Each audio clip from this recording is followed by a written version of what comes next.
This summer at Kenilworth Union Church, we're following the ministry of Jesus as that is told to us by the Gospel according to Luke. These passages come from the Revised Common Lectionary. It's a very familiar passage from Luke chapter 10.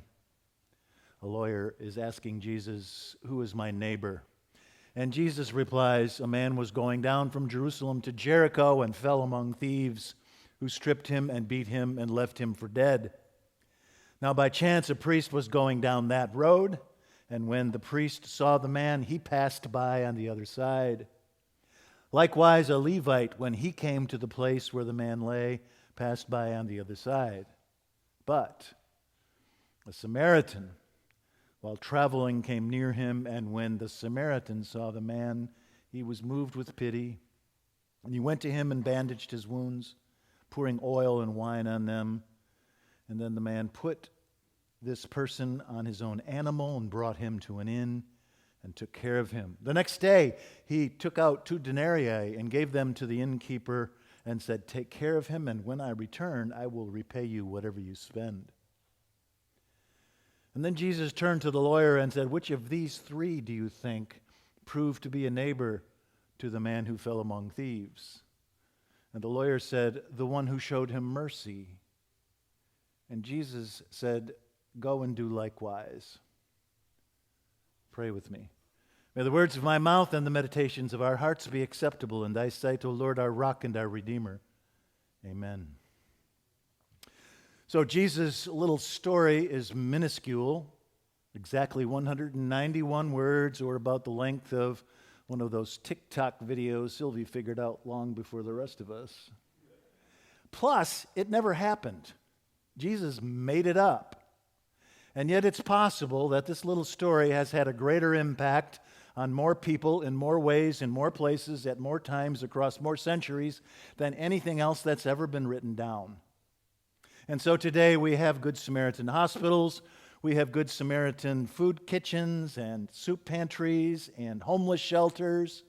We have Good Samaritan colleges. There is a Samaritan counseling center. There are even Good Samaritan laws to protect the helpers.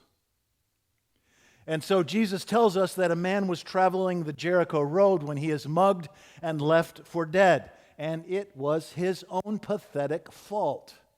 He should never have been out there by himself. The Jericho road is notorious for brigands, hooligans, and carjackers, or whatever passed for carjackers in first century Palestine. And then Jesus takes a roundhouse punch to the jaw of religion itself when he says, "Along comes a priest." Instantly we get his point, because we all know priests. Katie and Christine and I are priests. Priests preach the sermons, celebrate the Eucharist, baptize the babies, marry the lovers, and bury the dead. They are supposed to be pious, devout, holy, and sympathetic, but not this guy. He's got somewhere important to go and can't be bothered, so he crosses to the other side of the street. But Jesus is not done smacking religion around yet, so he goes on. Along comes a Levite. Levites were so named because they were the descendants of Jacob's 3rd son, Levi, and they were not priests, but almost. They helped the priests around the temple, or in our case, around the church. And so John Sharp is a Levite.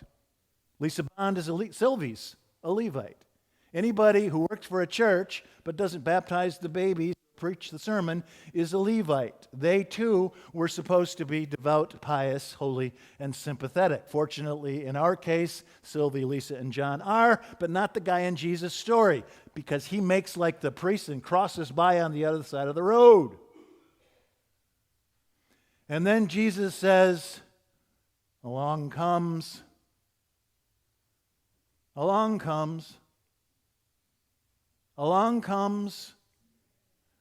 you fill in the blank with whomever you like least. A proud boy, a gang member, an opioid pusher, a drunk. But it turns out that this guy whom nobody likes ends up being the hero in Jesus' little story.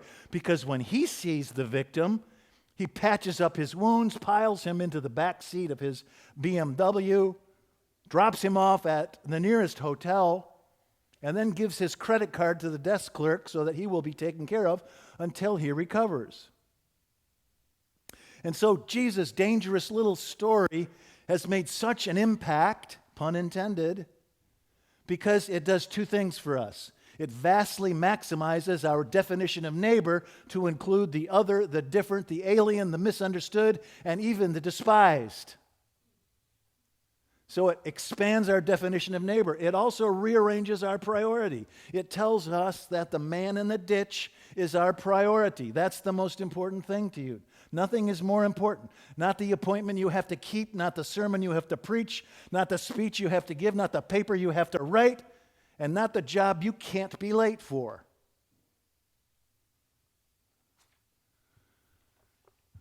You remember that spectacular mid-century modern where Cameron crashes his father's beloved 1961 Ferrari through the floor-to-ceiling windows to the ravine below in Ferris Bueller's Day Off? That's in Highland Park. Now, I don't know if this house has become a sacred shrine for worshipful pilgrims like the Home Alone house in Winnetka, but maybe it should. Ferris Bueller's Day Off, Weird Science, 16 Candles, and Risky Business all come from there.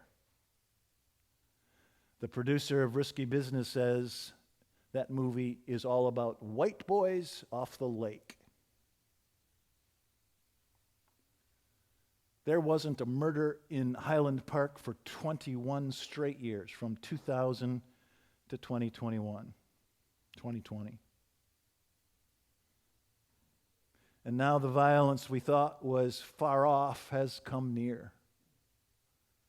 To a middle-class high school like Columbine, or a fairy tale New England town like Newtown, or an historic AME church in Charleston, or a Hispanic town in Texas. This morning, Doogie and I walked to Nick Corwin Park. It's about a block from my house. Nick died in 1988. He was 8 years old. Many of us remember Nancy and Richard Langert. They were killed in 1990. It happened in Winnetka before it happened anywhere else. And so I have no words of wisdom for you after this unthinkable tragedy. It just takes my words away. But as I read Jesus' sacred but dangerous little story, my mind goes to all the helpers in Highland Park. The police officers who identified this creep within minutes and located him within hours. The parents who stood between their children and 83 bullets. The Americans who donated $3 million to a 2-year-old orphan. And the doctors who received the wounded in our area hospitals. One emergency room doctor said, "It was a good day because I healed the wounds and repaired the broken." There was nowhere to turn. And so a retired nurse named Karen Britton welcomed 30 of them into her own home. She says, there were all these parents with children, so I just started grabbing them and hauling them inside. She watched over them for hours. She put on Disney movies for the kids and made food for everybody. One young mother said she was absolutely our guardian angel, guiding us to safety. Others in her little complex helped in the same way. One of them said, when they arrived, they were strangers, and when they left, they were friends. The person in the ditch is our priority. Sylvie, 5 years ago, you gave a talk to the high school class of 2017 at an Allison Toby Smart celebration. And I was so moved, I wrote down what you said, and I've kept it all these years.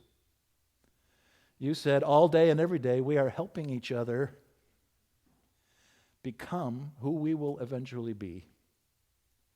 Remember this, that every person you come into contact with, you speak to, each person you secretly judge, is somebody that you are helping towards their destination, good or bad. And when you think about who you surround yourself with, choose the ones that are helping you to your destination. And then, Sylvie, you quoted C.S. Lewis. C.S. Lewis said, "There are no ordinary people. You have never met a mere mortal. Nations, cultures, arts, and civilization, these are mortal and they will soon be gone.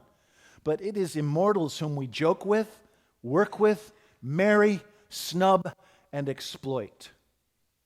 Next to the blessed sacrament itself, your neighbor is the holiest object presented to your senses."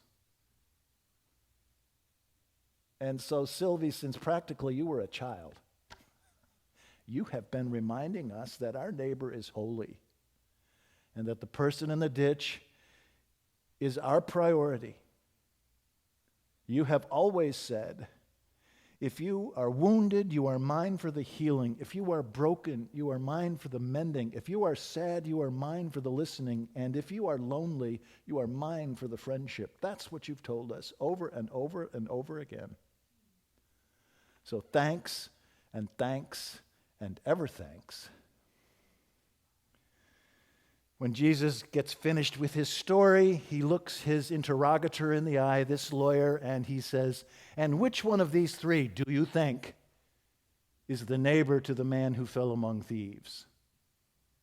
And the lawyer cannot even bring himself to speak the disgraceful name Samaritan. So he says, "Well, the one who showed him mercy, of course." And Jesus says, "Go and do likewise."